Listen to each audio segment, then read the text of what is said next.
I can't really explain to you why, but ever since I was a kid, I've been obsessed with mobile computing devices. And not just any mobile computing devices, but ones that were designed to be bought by people who are getting stuff done.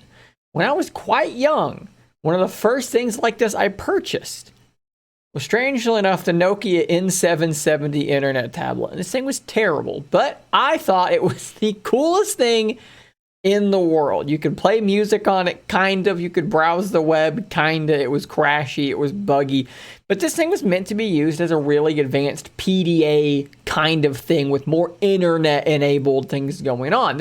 I was not the target consumer of this device, me, like a 14-year-old person, but for some reason, it's what I wanted. Then when I got a little bit older, I started working. The first thing I did is I got my own cell phone plan, and I purchased on my new unlimited plan from Sprint the Palm Pre, because I looked at all these smart devices out there. I knew I was going to buy one of them. I wanted one really badly, and it was my money, so I was going to do it. And of course, I chose the one with the full QWERTY keyboard. I chose the one for people who were going to get things done. Again, at this point, I was like a 16 or 17-year-old guy. Didn't really, need that kind of thing. Wasn't really the target audience, but I loved it. And as someone who would multitask and move between the cards, I also wrote on that thing. I did some freelance writing for some video game news outlets over the years, as well as for my own websites through the years.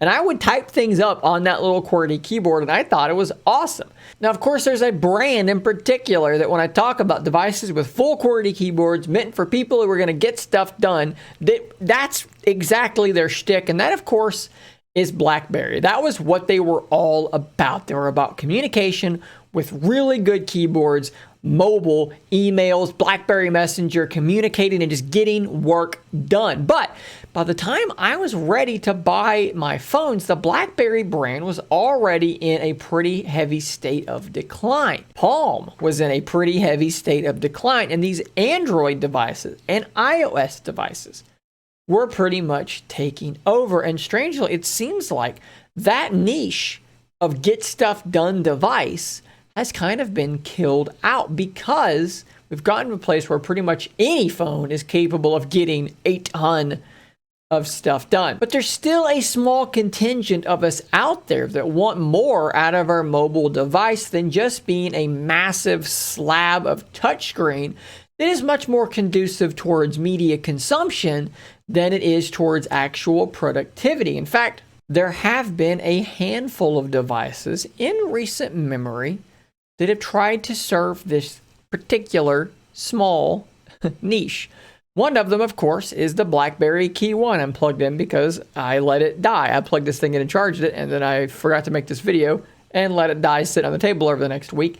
But the BlackBerry Key 1, I personally adore this device. I still think this thing is so good. It does so many things correct to me. You've got your fingerprint scanner in the space bar. I mean, that's just ingenious. You just simply touch your space bar and you're logged in. I'm booting this thing up fresh. Normally it's quicker than that, but let's show you here.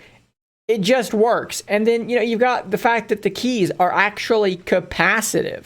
So if you're scrolling through lists of things, you don't actually have to reach up and touch the touchscreen. You can actually just slide your thumb along the top of the keyboard. It's not pressing any keys, just sort of swiping like this, and it will scroll. And of course, you do have, a really nice a really nice full QWERTY keyboard, and typing is excellent on this keyboard. And, this is something a lot of people have asked, yeah, this thing's meant for getting things done. Sure. But can't you type faster on a touchscreen now than you can with a keyboard? And my answer is kind of yes, but kind of no. I type just as quickly on a touchscreen, but I type far more accurately on an actual physical keyboard. And you can touch type. You can look away and type very, very accurately on a keyboard like this. And again, I love this device. I loved it so much that I own two of them.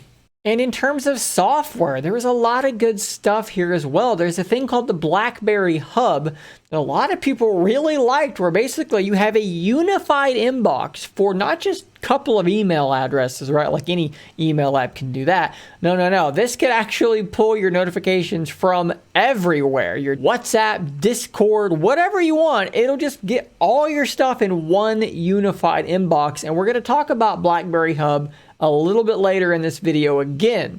And of course, there were some sequels. There was the Key 2, the Key 2 LE. BlackBerry has gone dormant since then. They're now owned by, or I guess the licensing agreement is owned by Onward Mobility, supposed to release a phone sometime in 2021. That has not happened.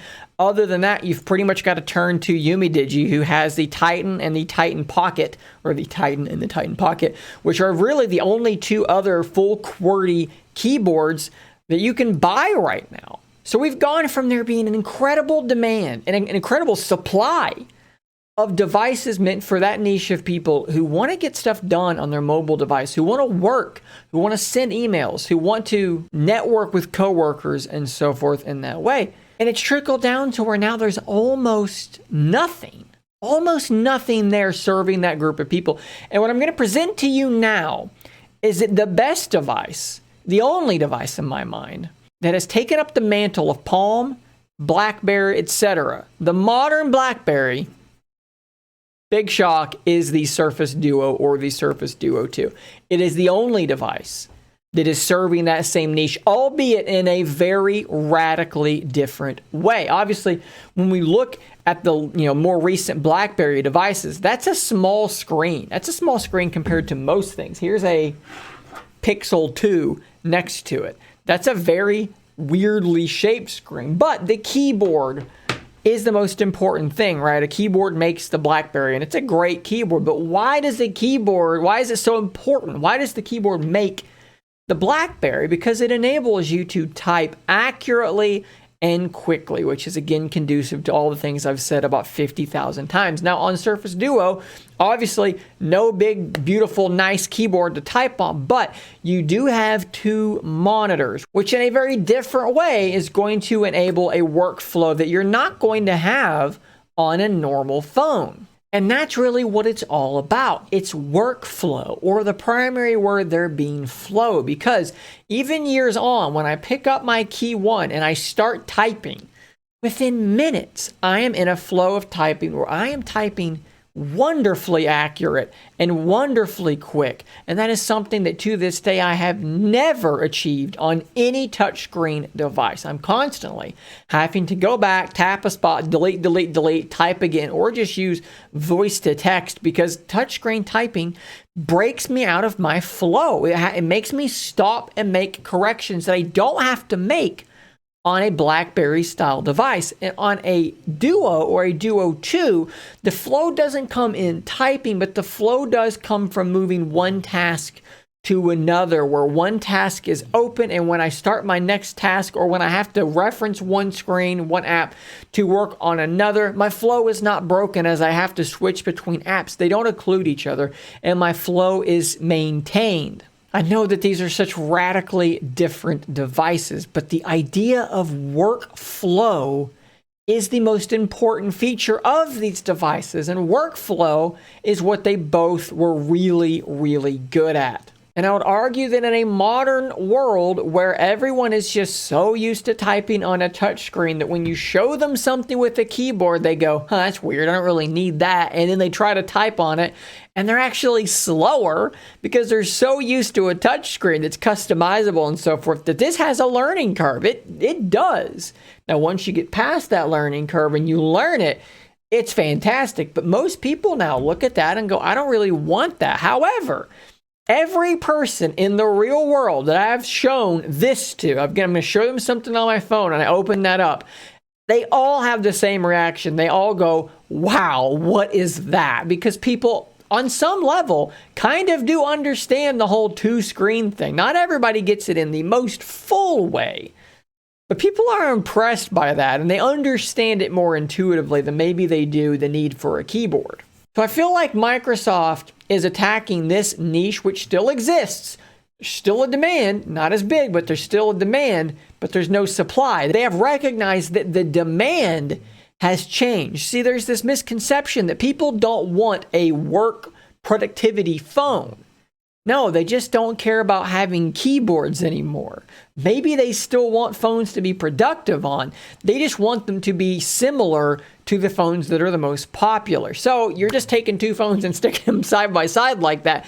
Maybe that's a better entry point. Microsoft is trying to recognize a need that's not as big as the iPhones need, but it's still there, and they're trying to fulfill that need in a unique and different way. And that's why I think Surface Duo and Surface Duo 2 are the modern equivalent of the BlackBerry.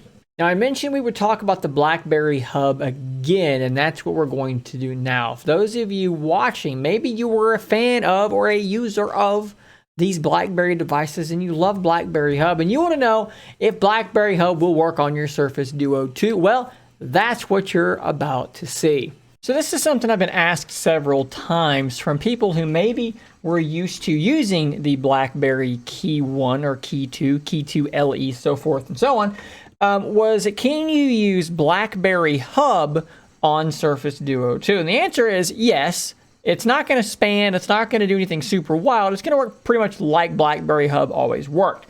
And so if you go to the Play Store and you search for BlackBerry Hub, you're going to want to make sure that you install both BlackBerry Hub Plus Inbox and BlackBerry Hub Plus Services.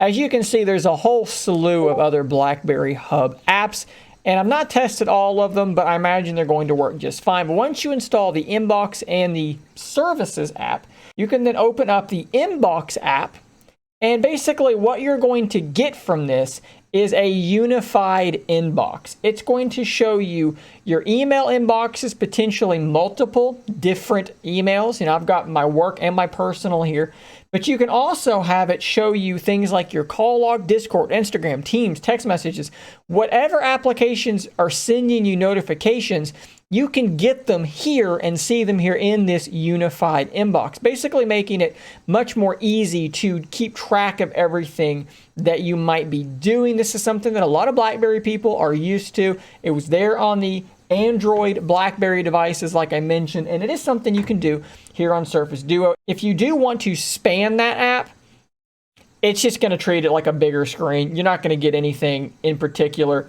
going on here. It doesn't really do you any good at all to span it. You're better off just staying exactly as you were. But yeah, BlackBerry Hub absolutely does work on Surface Duo. I want this video to kind of be a bit of a conversation as well. So I'd love to hear down below what you think about this. How many of you were former BlackBerry, former Palm users? Talk about how going from that keyboard to two large touchscreens has affected your workflow over the years. Please let me know what you think about this down below. Thanks for making it to the end of today's video. Thanks for sharing, subscribing, or maybe even hitting that join button. Guys, I'll see you on the next video, and until next time, stay nerdy, my friends.